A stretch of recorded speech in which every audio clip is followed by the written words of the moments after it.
I'm sure you've thought about it at least once. Getting old. And I'm sure at some point it frightened you. I'm 22 years old. I haven't developed a single wrinkle on my face. I've never seen real signs of aging on myself. And yet, I already live with the fear of it.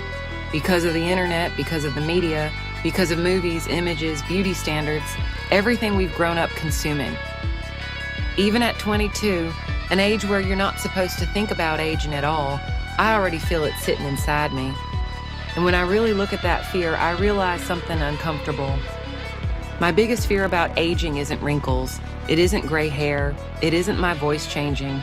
It's the fear that no one will love me, especially when it comes to my love life.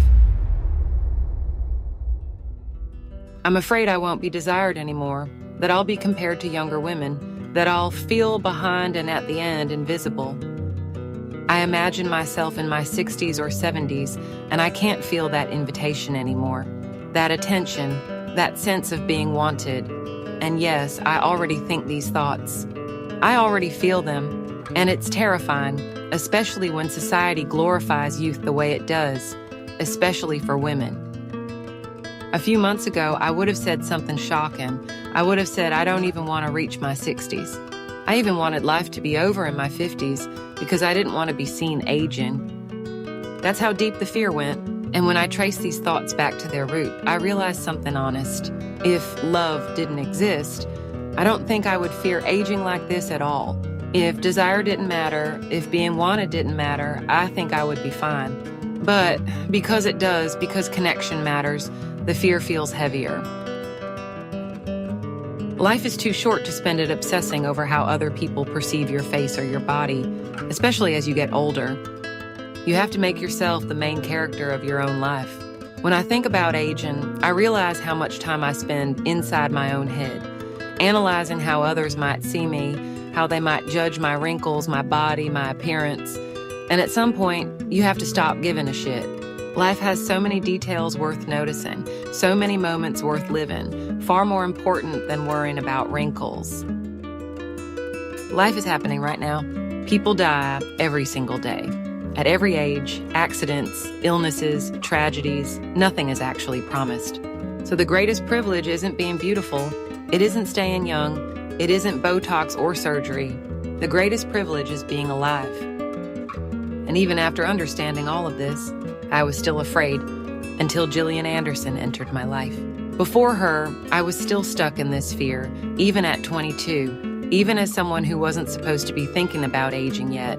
But thanks to the internet and media, I already was. Her appearance, her confidence, her presence, something about her healed me. She made me curious about becoming older. She made me interested in seeing myself at 60. Gillian Anderson is the person who helped me get over this fear and accept the future. For my mental health, for my peace. And I truly believe she can help you too.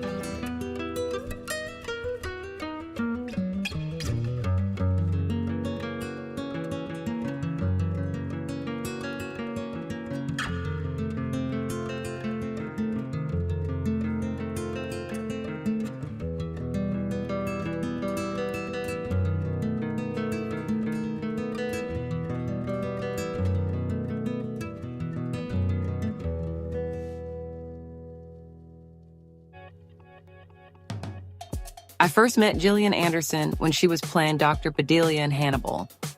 One day on a normal afternoon, I was scrolling through Reddit and typed her name just out of curiosity. The thing that kept popping up over and over was that people were saying she is like a fine wine.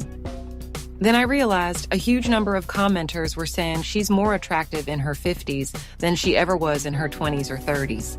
I kept reading, and there were hundreds of people saying this. Some said she was a total package.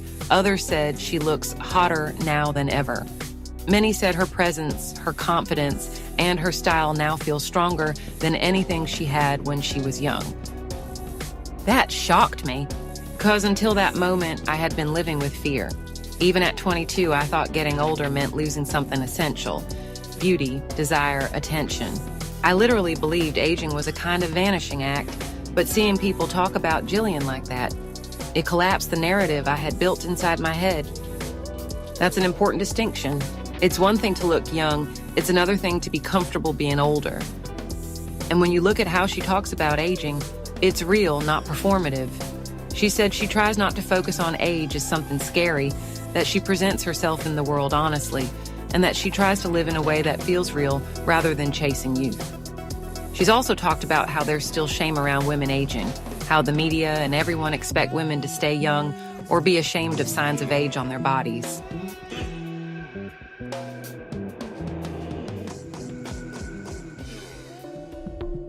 That isn't a celebrity talking about beauty secrets. That's a woman acknowledging the real shame and expectation society places on aging women and choosing not to let it define her. She healed me in a way I didn't think was possible. That's why, to me, she is an icon, not just because of her incredible roles, her skills, the books she's writing, or the effort she's putting into improving women's lives, but because she personally healed something very deep and scary inside my body and my mind. I genuinely respect her, and I hope one day I get to meet her in person. She helped me accept myself. She helped me accept my future self. And now, I'm actually looking forward to seeing my 60s. Who would have believed that? A few months ago, I thought my life would be over by my 50s. But now, thanks to her, I'm excited for the years to come. Believe me, if there was one thing you could do to stop aging, I would be the first person doing it. But there isn't. There's nothing you can do except accept it. At the end, everyone goes to the same place. So why take it hard over a few wrinkles, gray hairs, or a changing voice? You were born alone and you'll die alone. So who's your best friend? Yourself. Take care of yourself. Because while you're worried about your wrinkles, there are people struggling for water, food, health, money, things we take for granted. A few gray hairs, that's nothing compared to life itself. Be the best version of yourself. Learn new things. Create your own aura. Cherish your favorite things. At the end of your life, it won't be about who thought you were hot. It will be the memories you made, the laughs you shared, the love you gave yourself and others. Focus on how you perceive the world, not how the world perceives you. If someone only cares about your appearance, block them.